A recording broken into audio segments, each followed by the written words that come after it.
Right now, as you're deciding whether to keep watching this or check your notifications, your brain is making a calculation. It's weighing the effort of paying attention against the reward of what you might learn. And if I'm being honest, your brain is probably telling you to click away. That's not a coincidence. That's not a personality flaw. That's programming. But here's what's wild. The same mechanism making you want to quit this video is the exact mechanism you can hijack to make your brain crave discipline instead of resist it. Not tolerate it, not force it, actually crave it. And once you understand how this works, you'll realize why every attempt you've made at self-discipline has felt like dragging a screaming child through a grocery store. Let me tell you what's actually happening when you can't stick to your goals. Your brain runs on one fundamental question. What gives me the most reward for the least amount of energy? It's not lazy, it's efficient. When your ancestors were hunting for food, the brain that conserved energy was the brain that survived. So your brain evolved to avoid unnecessary effort. Hard work, uncertain outcome, high energy cost, your brain hits the emergency brake. But here's the problem. You're not hunting anymore.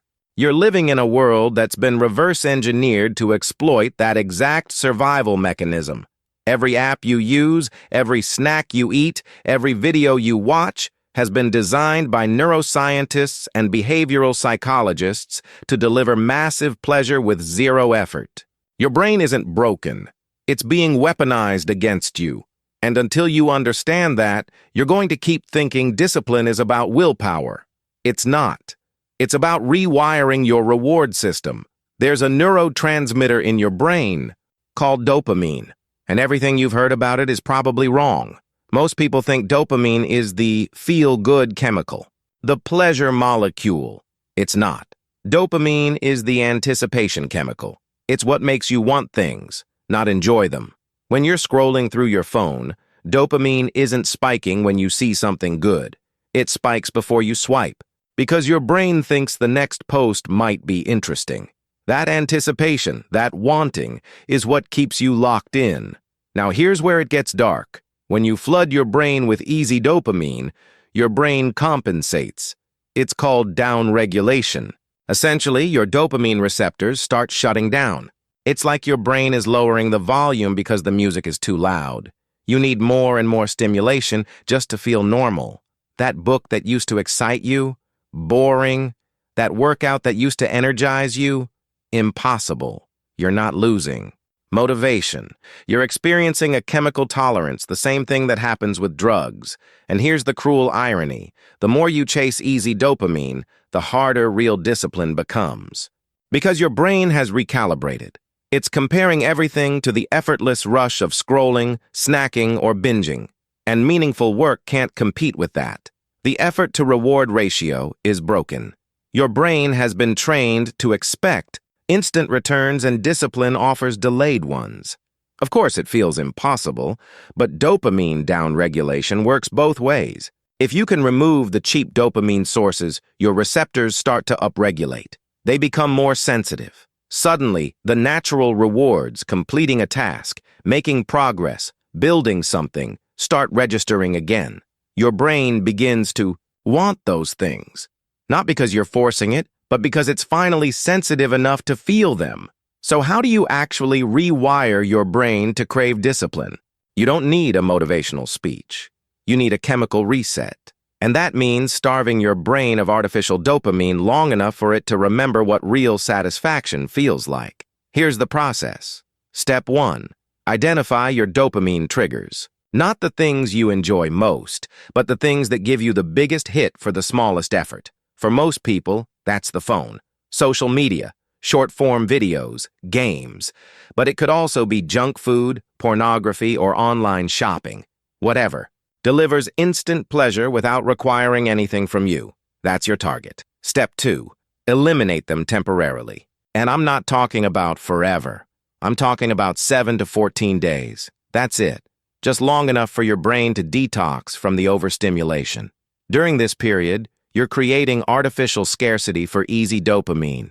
You're forcing your brain to find satisfaction elsewhere. And yes, this is going to feel awful at first. Because here's what nobody tells you. The first few days are withdrawal. You're going to feel restless, irritable, anxious, maybe even physically uncomfortable. That's not a sign you're doing something wrong. That's a sign it's working. Your brain has been running on high-octane stimulation, and now you've cut off. The supply, it's going to protest, but that discomfort is temporary.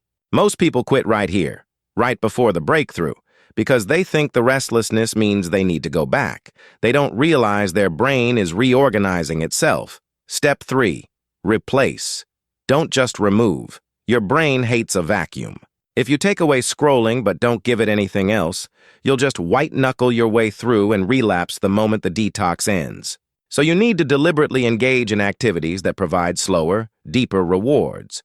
Read a physical book, go for a walk without your phone, cook a real meal, work out without music, have an actual conversation. These activities feel boring. At first because your dopamine system is still tuned to chaos. But here's the magic. As you persist, your brain starts releasing dopamine in anticipation of these activities too. After 4 days of reading, your brain learns that opening a book leads to the satisfaction of learning. After a week of exercise, your brain starts craving the endorphin release and sense of accomplishment. You're not fighting your dopamine system anymore. You're retraining it. Now let's talk about what happens on the other side. Because this isn't just about quitting your phone. This is about fundamentally changing your relationship with effort. When your dopamine receptors upregulate, everything shifts. Your attention span expands. Things that bored you in 5 minutes will hold your focus for an hour. You'll experience mental clarity you forgot was possible. Ideas come easier. Decisions happen faster. You stop needing external validation because you're getting internal satisfaction. And most surprising of all, you'll start feeling excited about things that used to feel like chores. That project you've been avoiding, you'll actually want to work on it. That early morning workout, you'll look forward to it. This isn't me hyping you up.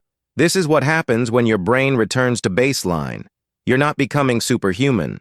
You're just remembering what it feels like to operate without constant overstimulation. But here's the truth nobody wants to hear. This isn't a one-time fix. Your brain will always drift back toward easy rewards if you let it. That's not failure. That's biology. The key is building an environment that makes discipline the default. If your phone is on your nightstand, you'll check it first thing in the morning. If junk food is in your pantry, you'll eat it. If Netflix autoplays the next episode, you'll watch it. You can't rely on willpower when your environment is designed to drain it. So you redesign your environment. Delete the apps. Use website blockers. Put your phone in a drawer when you work. Prep healthy meals in advance. Make the dopamine-rich distractions require effort, and make the discipline-building activities effortless to start. Every friction point you add to distraction is a vote for the person you're trying to become. Now, some of you are thinking, this sounds miserable. Why would I want to make life harder? And I get it. From where you're standing right now, with a brain that's been hijacked by algorithms, discipline does seem harder than distraction. But that's only because you're looking at it through the lens of your current state. Let me ask you this. What's actually harder? Spending your days chasing dopamine hits that never satisfy you, feeling anxious, distracted, and behind? Or building a life where effort itself becomes rewarding, where you go to bed feeling accomplished instead of guilty? The path of least resistance in the short term is the path of most resistance in the long term. You're not avoiding hard. You're just choosing which hard. And here's what discipline actually gives you: control. Right now, if you're honest, you're not in control. Your phone controls when you feel bored. Algorithms control what you think about. Apps control how you spend your time. That's not freedom. That's captivity. True freedom is having a brain that works for you, not against you. It's being able to choose difficult things and actually enjoy doing them. This is about reclaiming agency over your own mind. Because the version of you that can't focus, that procrastinates, that feels trapped by distraction, that's not who you actually are. That's who you've become after years of dopamine hijacking. But underneath all that overstimulation is someone who's capable of deep focus, meaningful work, and genuine satisfaction. That person doesn't need to be created. They need to be uncovered. And the way you uncover them is by stripping away the noise long enough for your brain to remember what signal feels like. So here's what I want you to do. Don't just nod along and move on to the next video. That's what the old version of you would do. Instead, make one decision right now. What is the single biggest source of empty dopamine in your life? Your phone, social media, YouTube shorts, junk food? Identify it. And then commit to removing it for the next 7 days. Not forever, just 7 days. Notice what happens. Notice the restlessness on day 2. Notice when it peaks on day 4. Notice when it starts fading on day 6. Notice what activities start feeling interesting again. Notice how your relationship with effort begins to change. Document it, because once you see your brain rewiring itself in real time, you'll never want to go back. You weren't meant to live as a slave to notifications and algorithms. You were meant to be someone who does hard things and craves doing them. That version of you isn't some distant fantasy. They're waiting on the other side of 7 days of intentional discomfort. Your brain is ready to be rewired.